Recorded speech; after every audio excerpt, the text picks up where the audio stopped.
This video was inspired by my friends making fun of me for being a pick-me and not like other booktubers because I often don't like popular books or whatever everyone is talking about I'm not interested in.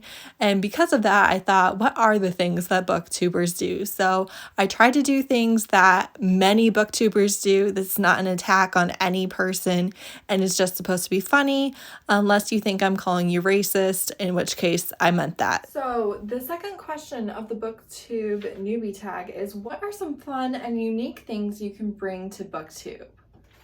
Well, that's easy. I'm not like other booktubers. Pick me. Hi, I'm actually funny. I am one of dozens of people worldwide who lives outside of the United States. Please, darling, I'm rich. I'm hot. I don't wear makeup because I think that makeup is stupid and shallow and vain, and I think that anyone who uses it is probably not intelligent enough to have anything to say about a book that I want to hear. Me either. I can only be found on other people's channels on live shows. Go girl, give us nothing.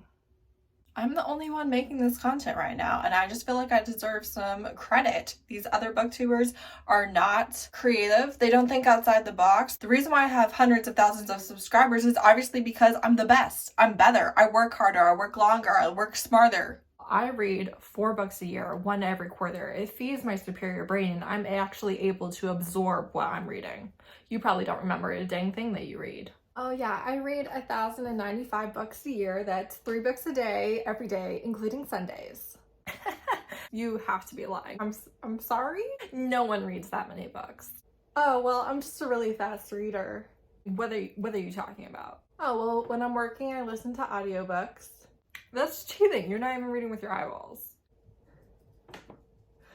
I mean, it's hard to cheat at something that's not a competition.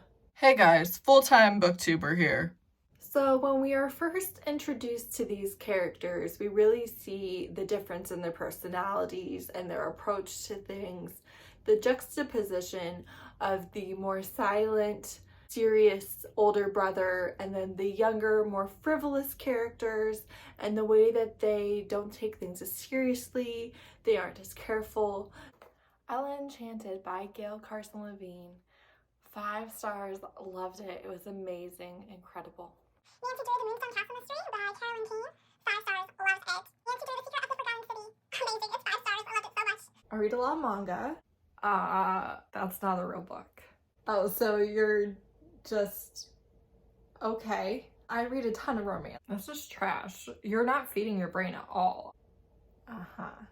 They're just really consumable. I mean, romance readers' numbers are high. The books aren't that long. They read really easily. So you might have really high numbers, but in actuality, I'm still the better reader. Okay, well, I don't just read romance. I read fantasy too. This is a middle grade. A children's book? You don't think that kids' books are real books? Because they're a book. That doesn't count either. Well, don't you think adults should be consuming these for the children in their lives? Like, at all? Seriously? Classics, nonfiction. Oh, you should only read as high as your reading comprehension? That seems really fun. I only read 2 books a year because I am actually a good parent who spends time with my children rather than reading hundreds of books, because you can't possibly be a voracious reader and a good parent at the same time. This book was completely terrible, but I will not tell you why, because spoilers. Even though I could save you from this experience, I will not. This is my entire personality now. Readers are leaders. Everyone knows that reading makes you smarter. Therefore, if you are a reader, you're on the moral high ground when it comes to media consumption. Gotcha. This feels like more of a you thing than a me thing, because I am happy with how I do it. Well, I'm walking away from this conversation still feeling like the better person here. Bye. Okay, well, nice meeting you. The morality and the ethical considerations when it comes to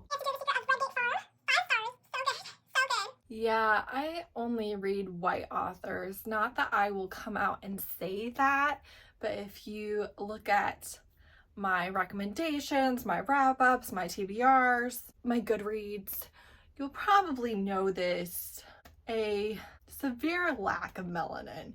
And that's just because I just read what I want to read, and I don't think that the author matters. And since I don't think that the author matters, I just read what I'm recommended and what's published, which is like 90-something% white authors, but I don't care because, you know, that's fine. I just want to read books that I relate to the characters, and that's hard to do if they're brown. It's not so hard if they're purple or have tentacles or grow fur, but it's a little more difficult to, you know, I don't want to read the struggle.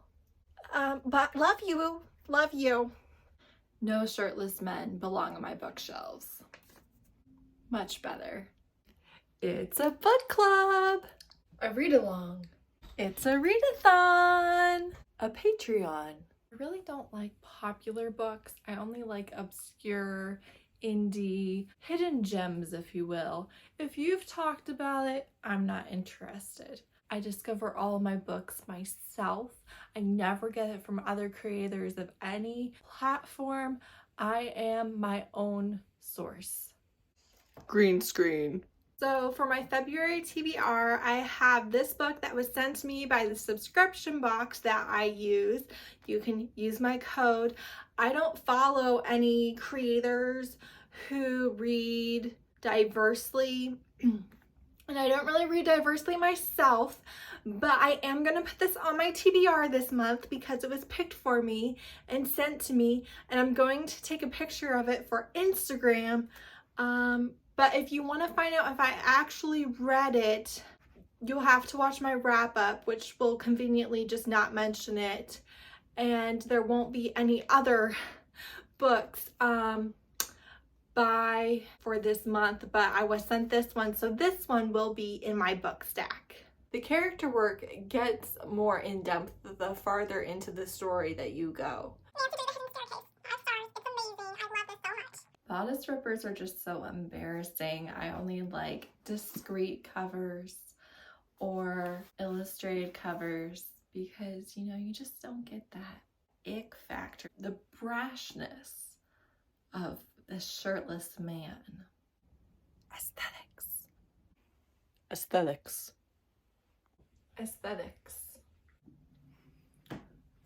Well, obviously, I think editing is completely optional. You know, as long as you fill the space, there's really no reason that I can think of to do the extra work for the enjoyment of the viewer. Like, there's just so much time, and I fill the space, and I don't think that editing is a necessity. All right, let me get my thumbnail.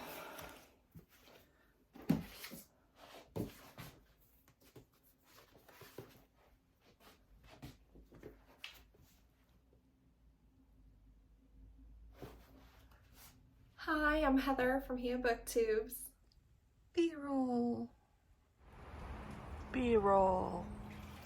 It's B-roll for the weekly vlog, the themed vlog, the secret TBR, the shop with me, the reading like another booktuber. So today I want to talk about a criminally underrated book that just got on my radar, and that is A Court of Thorns and Roses by Sarah J.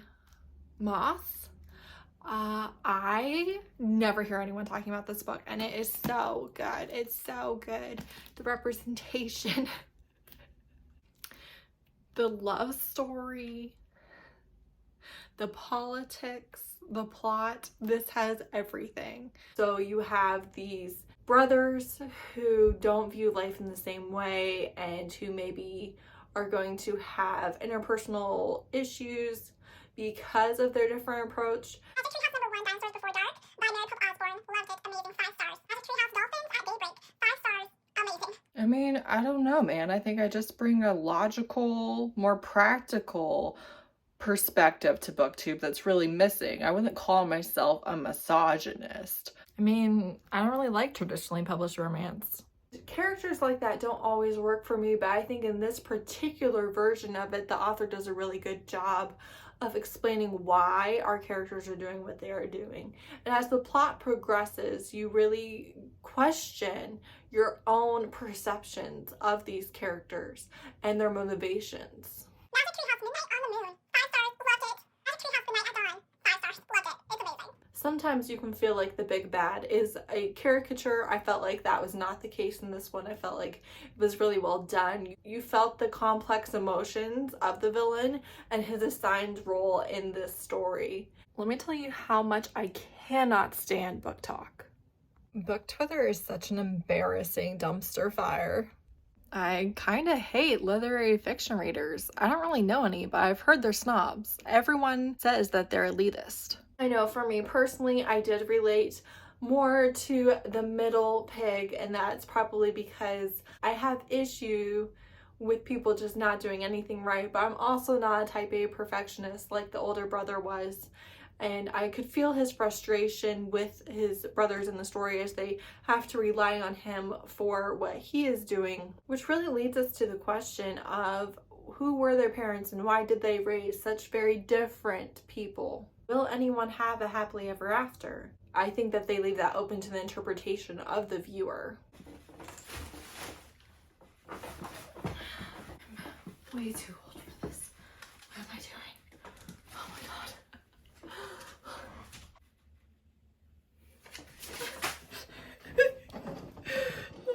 Oh Lord, what am I even doing right now?